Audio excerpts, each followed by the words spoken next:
कोई इसे माने या न माने, लेकिन अब मैंने मान लिया है और शाम तक पूरा देश मान लेगा कि भारत में नरेंद्र मोदी से बड़ा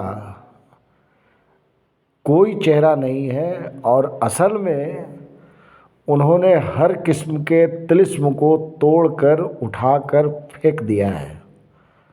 4 राज्यों के जो चुनाव परिणाम अभी आप लोग देख रहे होंगे, उसमें 3 में भारतीय जनता पार्टी बहुत ठीक ठाक आगे बढ़ रही है, सरकार बना लेगी। मध्य प्रदेश, छत्तीसगढ़, राजस्थान। तेलंगाना एक ऐसा राज्य है जहां पर कांग्रेस वो भी आश्चर्यजनक तरीके से लैंडस्लाइड विक्ट्री की तरफ बढ़ रही है।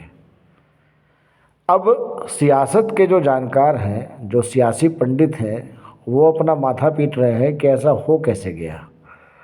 खास करके मध्य प्रदेश के बारे में सभी ने कहा था कि वहाँ पे कांग्रेस की सरकार बन रही है। न्यूज़ 24 चाणक्य ने भी यही भविष्यवाणी की थी और सबसे एक्यूरेट भविष्यवाणी की थी एक्सिस माई इंडिया ने, जो 162 प्लस सीट दे रहे थे, तो लोगों ने उसका मजाक भी उड़ाया था।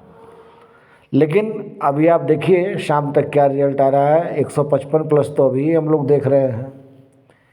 अगर पॉलिटिक्स की बात समझनी हो तो इस बात को ध्यान से देखना पड़ेगा कि इस चुनाव में नरेंद्र मोदी और अमित शाह, इन लोगों ने जितनी रैलियां करनी थी, जितनी सभाएं करनी थी, वो तो की।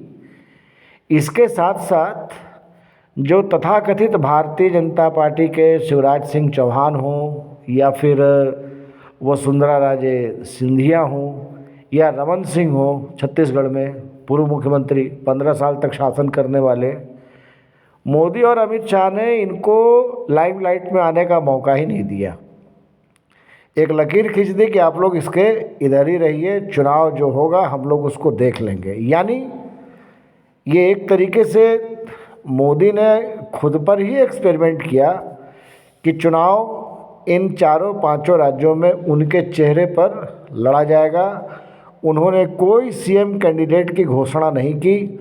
जितने बड़े छत्रप थे भारतीय जनता पार्टी के अंदर में, उन सबको शांत किया गया। वसुंधरा राजे और शिवराज सिंह चौहान को जिस तरीके से इग्नोरेंस का सामना करना पड़ा, उन चीज़ों ने भी भारतीय जनता पार्टी के अंदर की कपकपाहट को एक बार सामने लाने का प्रयास किया। लेकिन कहते हैं ना कि अंत भला तो सब भला। 4 राज्य, बल्कि 5 राज्य कह लीजिए, उसका तो जो मिजोरम है उसका रिजल्ट कल आने वाला है 4 तारीख को। आज जो 4 राज्य हैं जिनके परिणाम की घोषणा की जा रही है और देर शाम तक सब क्लियर हो जाएगा।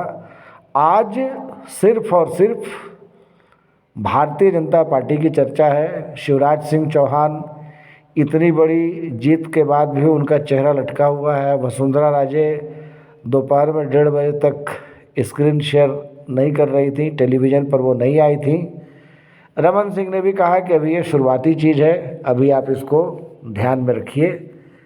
तो कुल मिलाकर के इस बार ये फिर साबित हो गया कि इस देश में चाहे विधानसभा का चुनाव हो, चाहे म्यूनिसिपैलिटी का चुनाव हो, चाहे नगर निगम का चुनाव हो, चाहे लोकसभा का चुनाव हो, चुनाव का अगर कोई सबसे बड़ा चेहरा है तो वो नरेंद्र मोदी है।